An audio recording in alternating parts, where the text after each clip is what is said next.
आज हम ओम के जाप के वो प्रयोग करेंगे जो शायद ही किसी ने करवाए हों। ओम को भीतर प्रवेश देना है ताकि ओम का जाप अजपा हो जाए। जब तक जाप है तब तक है बाहर बाहर, जब अजपा हो जाए फिर है आपके भीतर। बाहर से शुरू करके अपने ही भीतर प्रवेश। बाहर है संसार, भीतर है परमात्मा। जब तक जाप है तब तक संसार है। जब ओम आपके भीतर गूंजने लगे, फिर उसके बाद जब ओम परमात्मा की ही ध्वनि बन जाए, तब ये कोई आधे घंटे या 1 घंटे का नहीं, 24 घंटे का स्वर आपके अंदर उतर जाएगा। ये इतना शक्तिशाली है, ये आपको जागरण से, आपको होश से भर देगा। मैं जानता हूं जिस तरीके से आज मैं आपको समझाने जा रहा हूं, ऐसा पहले कभी नहीं किया गया। बिल्कुल ही नई विधि, जिसको पहले मैंने प्रयोग करके देखा, पूरी तरह से परीक्षण करने के बाद ही आप तक पहुंचा रहा हूं। मैंने बहुत ज्यादा समय लगाकर इसे आपके लिए तैयार किया है, इसीलिए यह विधि आपको कहीं भी नहीं मिलेगी। मैं तो आपको समझाने के लिए अपना पूरा जोर लगाऊंगा, लेकिन आप कितना जोर समझने के लिए लगा सकते हैं, ये आपके ऊपर है। अगर कुछ मिनट भी आप धैर्य से सुनने के योग्य नहीं हैं, अगर आप अपने मन को इतना भी आदेश नहीं दे सकते कि वो अगले कुछ मिनट कहीं इधर उधर ना भटके, तो फिर कभी शिकायत मत करें कि आपको समझ नहीं आया। फिर तो ये कमी आपकी ही है। अपनी पिछली 4 वीडियोस में मैंने आपको अपने साथ ही ध्यान करवाया, जिसमें बहुत ज्यादा मित्र सफल हुए, बिल्कुल सहजता से ही ध्यान में प्रवेश कर गए। ठीक उसी तरह से आप आज की वीडियो को भी ध्यान के लिए प्रयोग कर सकते हैं।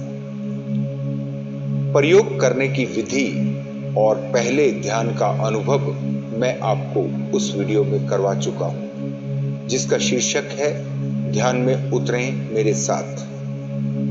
आपकी सुविधा के लिए चारों वीडियोस का लिंक भी नीचे डिस्क्रिप्शन में दे रहा हूं। आज की वीडियो में जब जाप का अभ्यास शुरू करेंगे तो उसके बीच में कोई विज्ञापन नहीं रहेगा। कोई भी विज्ञापन नहीं रहेगा जो आपके जाप को बीच में भंग कर सके। लेकिन सभी मित्रों से एक नम्र निवेदन करना चाहता हूं कि जाप को छोड़कर बाकी वीडियो में आने वाले विज्ञापनों को एक जरूरी बुराई समझकर स्वीकार कर लें।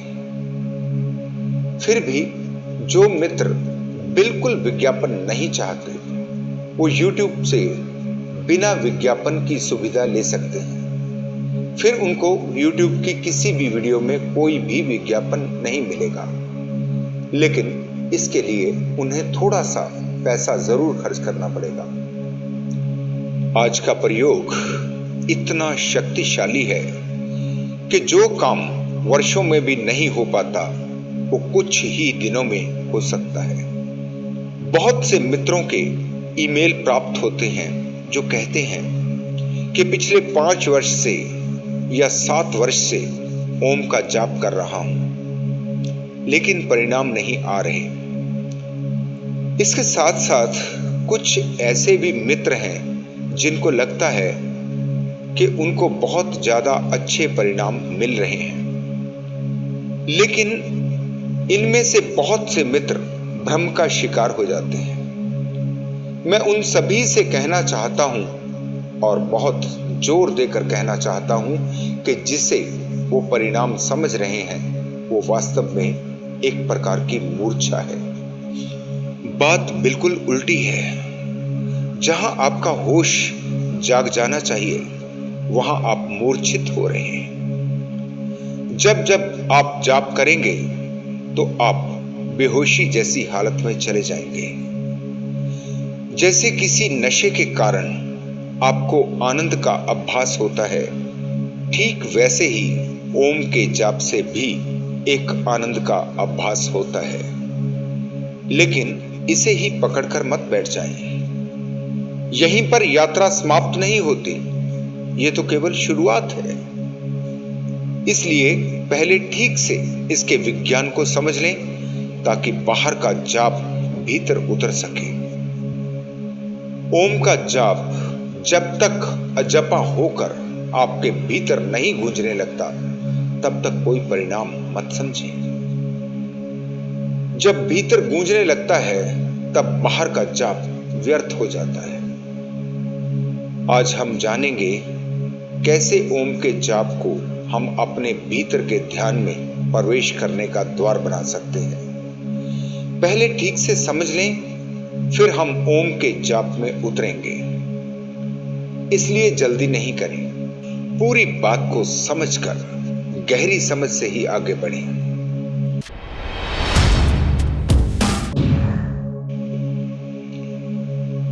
ओम है समस्त शक्तियों का जोड़।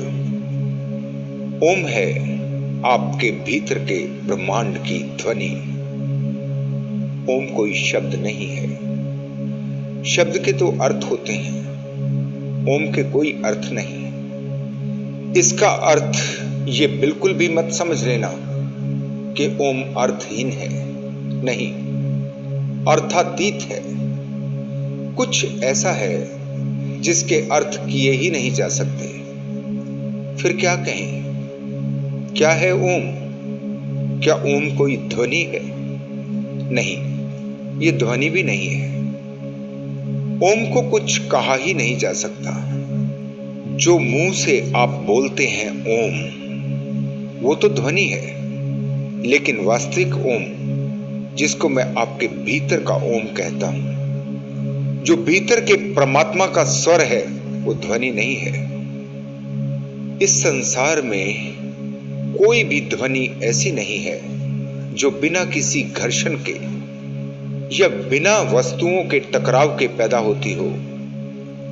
अब आप अपने गले से जो ओम का उच्चारण करेंगे, वो भी आपके गले की वोकल कॉर्ड्स के टकराने से पैदा होगी।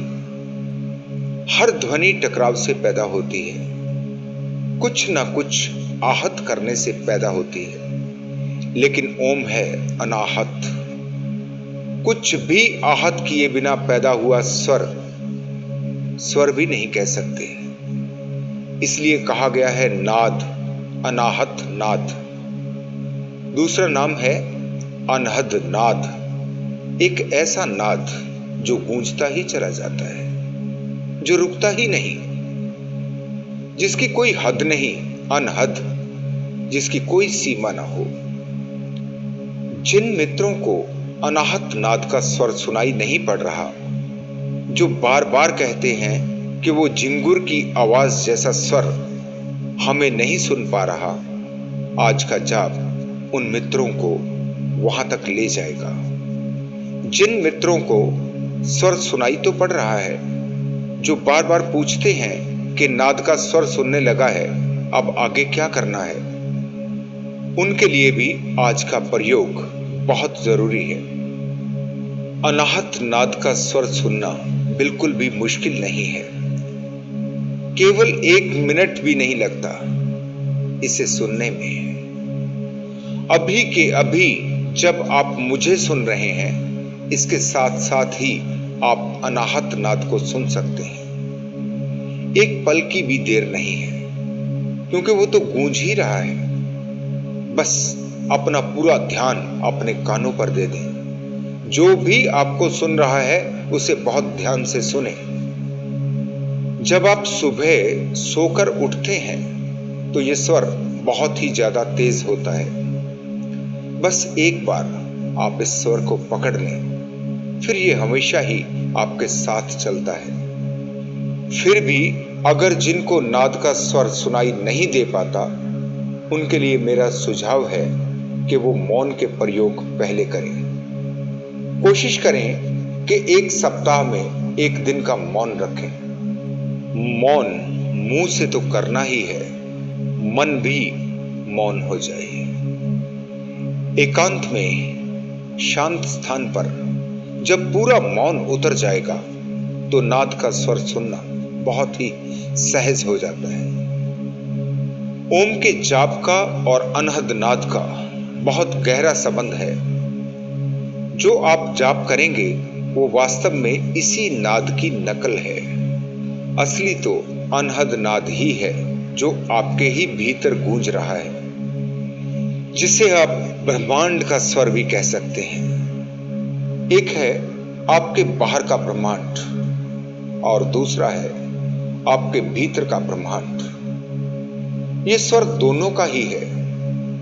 बाहर का ब्रह्मांड और भीतर का ब्रह्मांड अलग अलग हैं भी नहीं, पूरी तरह से जुड़े हैं। कहीं एक सेतु है जो दोनों को जोड़े हुए है। जैसे दिन रात में बदलता है, धीरे धीरे एक फेडिंग है, एकदम से नहीं बदल जाता। धीरे धीरे रोशनी कम होती जाती है और अंधेरा गहरा होता चला जाता है। ठीक इसी प्रकार से बाहर और भीतर का जोड़ है। आप कोई लाइन नहीं खींच सकते कि ये है बाहर और ये है अंदर। ठीक ऐसे ही आपके बाहर का ओम और आपके भीतर के ओम का संबंध जुड़ता है। आप जाप कर रहे हैं मुंह से। पहले स्वर आपका तेज है, फिर धीरे धीरे ही वो कम होता जाएगा और आपके भीतर का स्वर तेज होता जाएगा। जैसे जैसे आप अपना अभ्यास जारी रखेंगे तो भीतर का स्वर आपको मिलने लगेगा। जैसे ही भीतर का स्वर आपको मिलने लगे, फिर सारा ध्यान अपने भीतर के स्वर पर लगा दें। अपने उच्चारण को आप भीतर के स्वर से पूरी तरह से मिला दें। अपने स्वर को लगातार कम करते चले जाएं और नाद के स्वर में उतरते चले जाएं। फिर एक दिन आपका मुंह से बोला हुआ ओम समाप्त हो जाएगा और आपका भीतर प्रवेश सहजता से ही हो जाएगा। इसलिए मैंने कहा कि दोनों ही स्थितियों में आपको नाद का स्वर सुन रहा है तो भी और नहीं सुन रहा है तो भी, ये सभी मित्रों के लिए उपयोगी है। आज अपने जाप को ही ध्यान बना देना है। जो नाद को सुन पा रहे हैं लेकिन उसमें डूब नहीं पा रहे, उनको केवल सुनने से कुछ भी नहीं मिलेगा। सुनना तो जब ही फलदायक होगा जब आपके सभी विचार समाप्त हो जाएं। बस अंदर एक गूंज ही बचे। अगर गूंज भी चल रही है और साथ में विचार भी चल रहे हैं तो कुछ भी नहीं होगा। यहां तो सारा खेल ही विचार शून्य होने का है। आत्मा के 3 स्वरूप हैं, बाहर की आत्मा, अंतरात्मा और परमात्मा। बाहर जो आपको दिखाई पड़ता है, आपका बाहर से बोला गया ओम। अंतरात्मा आपके भीतर पैदा हुई गूंज। परमात्मा जहां दोनों समाप्त हो जाते हैं। अब ना कुछ अंदर ना ही बाहर, बस एक ही। इन दोनों से बाहर, इन दोनों से अलग परमात्मा, जहां बाहर के ब्रह्मांड का और अंदर के ब्रह्मांड का मिलन, वही सेतु जिसकी बात मैंने की। मैंने अपनी तरफ से बहुत अच्छे से बहुत बार समझाने की कोशिश की है, लेकिन फिर भी समझा नहीं पाता, क्योंकि समझाया जा ही नहीं सकता। एक ऐसी मजबूरी है कि मैं जो भी कहूंगा वो होगा शब्दों में, और जो असली बात है वो है शब्दों के बाहर। उसे समझा तो जा सकता है लेकिन समझाया नहीं जा सकता। इसलिए जब भी नाद के ध्यान की बात करता हूं, फिर आपसे कहता हूं कि विचार शून्य हो जाना है। उस स्थिति में प्रवेश करना है जहां विचार रुक जाएं, ये सब कहते ही गलत हो जाता है। फिर आप एक गलत संदेश को ही पकड़ लेते हैं। अब आपके भीतर ये विचार बन जाता है कि विचार शून्य होना है। ठीक से देखें और पहचानें कि जब आप ऐसा समझने लगते हैं तो ये भी एक विचार बन रहा है। आपके विचार रुक जाएं, ये भी एक विचार ही है। फिर क्या कहा जाए? केवल इतना ही कहा जा सकता है कि कोशिश नहीं करें, सहज रहें। ऐसा मत सोचें कि आपके विचार रुक जाएं। ये सोचना ही बाधा बन जाएगा। ये विचार ही विचारों को रुकने नहीं देगा। बस खोना है, डूबना है। अपने विचारों को रोकना नहीं, विचारों का रुक जाना एक स्थिति है जो अपने से ही आएगी। अगर आप ऐसा करने चलेंगे तो ये स्थिति कभी नहीं आएगी। जब आपको ख्याल भी नहीं होगा, ना विचारों का ख्याल होगा, ना रोकने का ख्याल होगा, ना ही आपका कोई प्रयास होगा, बस अपने से ही आ जाएगा वो पल जब सब विचार रुक जाएंगे। फिर एक और गलती होती है जो सबसे बड़ी गलती है। जब आप बार बार ध्यान के दौरान ये सोचने लगते हैं कि विचार रुके या नहीं, बार बार चले आते हैं मन में झांकने, रुके या नहीं रुके। अब आप समझ लें कि आप क्या कर रहे हैं। नदी का किनारा, नदी का एक कच्चा घाट और नदी का स्वच्छ जल। जब आप पैदा होते हैं तो आपका मन बिल्कुल स्वच्छ जल की तरह होता है, एकदम निर्मल। फिर संसार है मिट्टी की तरह। संसार आपको देता है विचार। जब विचार शांत है, बस एक वही विचार है जिसकी आपको जरूरत है। लेकिन अगर आपको किसी विचार की जरूरत नहीं तो मन एकदम निर्विचार। लेकिन ऐसा तो हो नहीं पाता। फिजूल के विचारों की मिट्टी जैसे मन में उठ जाए तो वही हुआ जैसे आप नदी के पानी को हिलाकर गंदा कर दें, नीचे की मिट्टी पानी में घुल जाए। यही तो मन की हालत है। अगर बार बार फिर से आप हाथ मार मार कर देखने लगेंगे कि पानी कितना साफ हुआ, तो पानी कभी साफ नहीं होने वाला। रुक जाएं, कोई भी छेड़छाड़ ना करें, कुछ समय बिल्कुल शांत हो जाए, पानी अपने से ही साफ हो जाएगा, मन अपने से ही निर्विचार हो जाएगा। बस मन को सहयोग ना करें, मन को खुराक देना बंद कर दें, नए विचार ना दें। आपके सहयोग के बिना मन ज्यादा देर तक नहीं चल पाएगा, मन को भी रुकना ही पड़ेगा। क्या होगा, क्या रुकेगा, क्या घटना घटेगी, समझ लें कि कुछ नहीं होने वाला। बस आपको शांत रहना है। आज के जाप के दौरान सबसे ज्यादा जरूरी है कि आप बिल्कुल ही सहज रहें।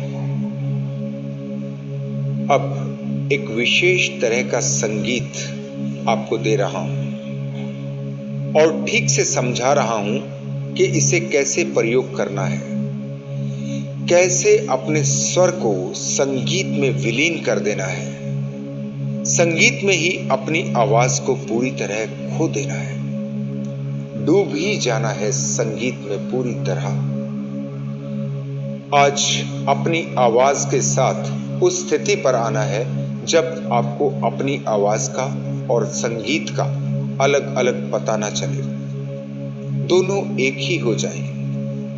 फिर जब आपके भीतर नाद का स्वर गूंजने लगे तो संगीत को, अपने उच्चारण को और भीतर के नाद को, तीनों को ही मिला देना है। अपने अभ्यास को जारी रखना है।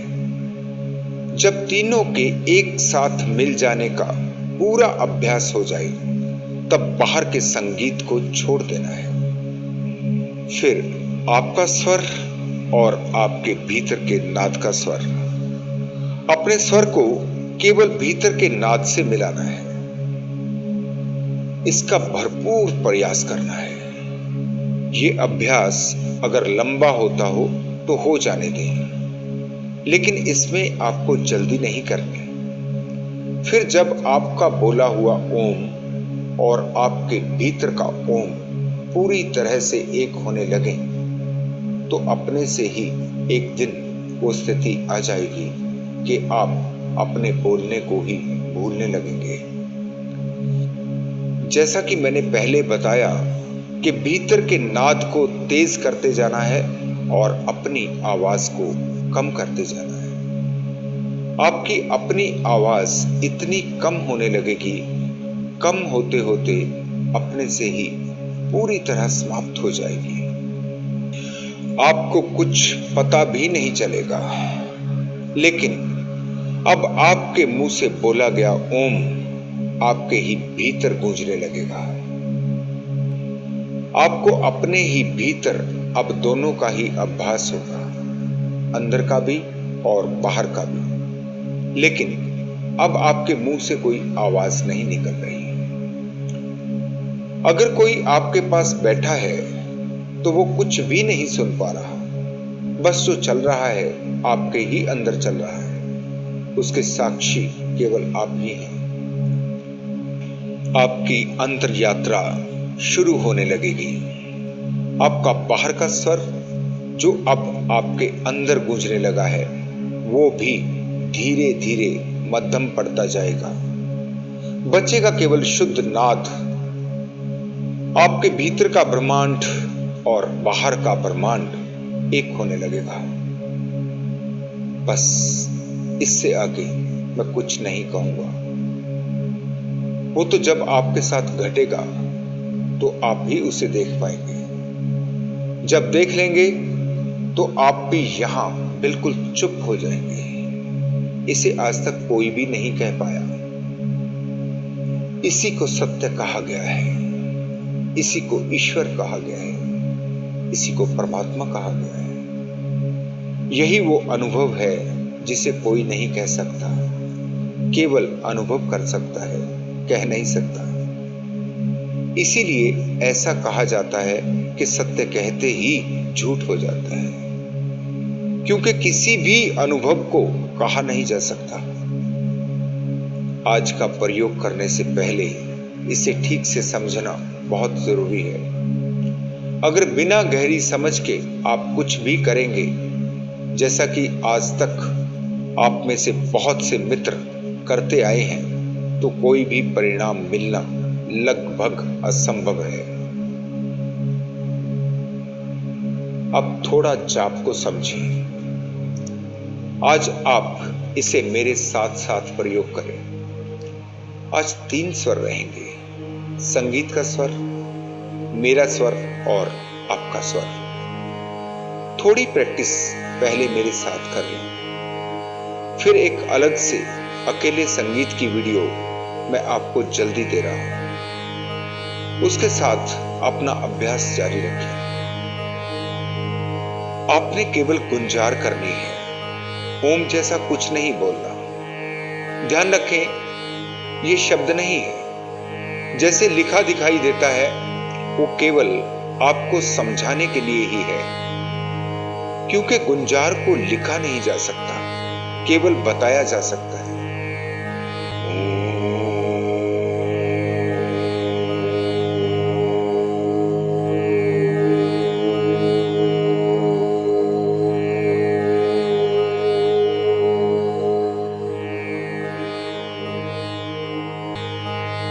ऊ के ऊपर जो बिंदी है उसके स्वर को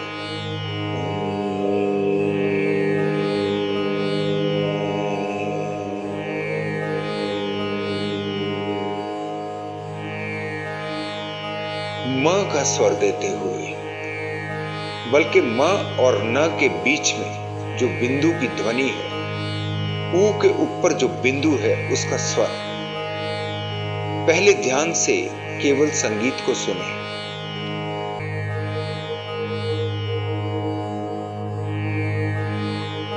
ॐ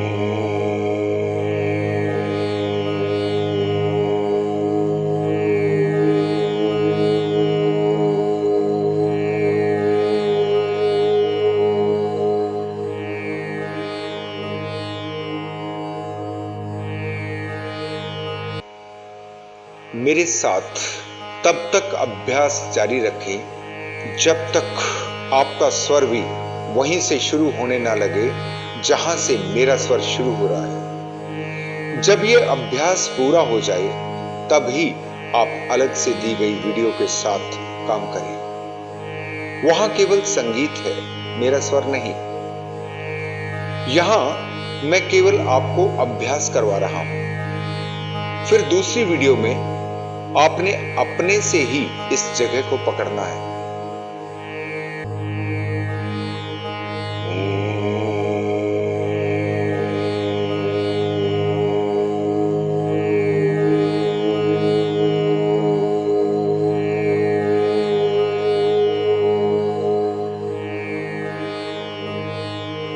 जितना लंबा ले सकें लें।